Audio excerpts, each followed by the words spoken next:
Chapter 16. The Pharisees and Sadducees came to Jesus and tested him by asking him to show them a sign from heaven.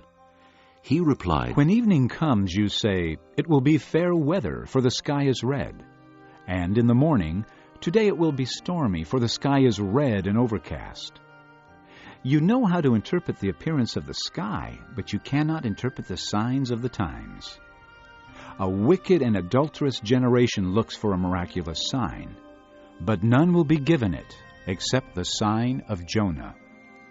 Jesus then left them and went away. When they went across the lake, the disciples forgot to take bread. "Be careful," Jesus said to them. "Be on your guard against the yeast of the Pharisees and Sadducees."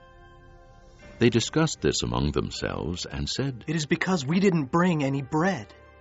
Aware of their discussion, Jesus asked, "You of little faith, why are you talking among yourselves about having no bread? Do you still not understand?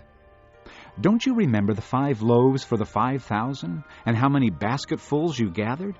Or the 7 loaves for the 4,000, and how many basketfuls you gathered? How is it you don't understand that I was not talking to you about bread?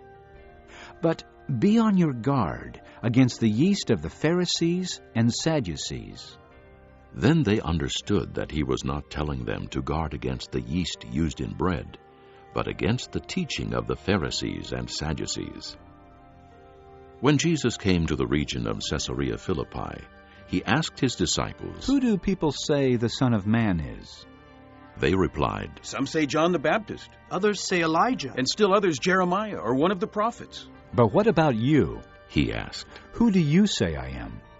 Simon Peter answered, "You are the Christ, the Son of the living God." Jesus replied, "Blessed are you, Simon, son of Jonah, for this was not revealed to you by man, but by my Father in heaven. And I tell you that you are Peter, and on this rock I will build my church, and the gates of Hades will not overcome it. I will give you the keys of the kingdom of heaven. Whatever you bind on earth will be bound in heaven, and whatever you loose on earth will be loosed in heaven." Then he warned his disciples not to tell anyone that he was the Christ. From that time on, Jesus began to explain to his disciples that he must go to Jerusalem and suffer many things at the hands of the elders, chief priests, and teachers of the law, and that he must be killed, and on the 3rd day be raised to life. Peter took him aside and began to rebuke him. "Never, Lord," he said. "This shall never happen to you." Jesus turned and said to Peter, "Get behind me, Satan. You are a stumbling block to me. You do not have in mind the things of God, but the things of men." Then Jesus said to his disciples, "If anyone would come after me, he must deny himself and take up his cross and follow me. For whoever wants to save his life will lose it, but whoever loses his life for me will find it. What good will it be for a man if he gains the whole world, yet forfeits his soul?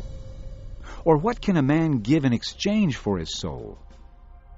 For the Son of Man is going to come in his Father's glory with his angels, and then he will reward each person according to what he has done. I tell you the truth.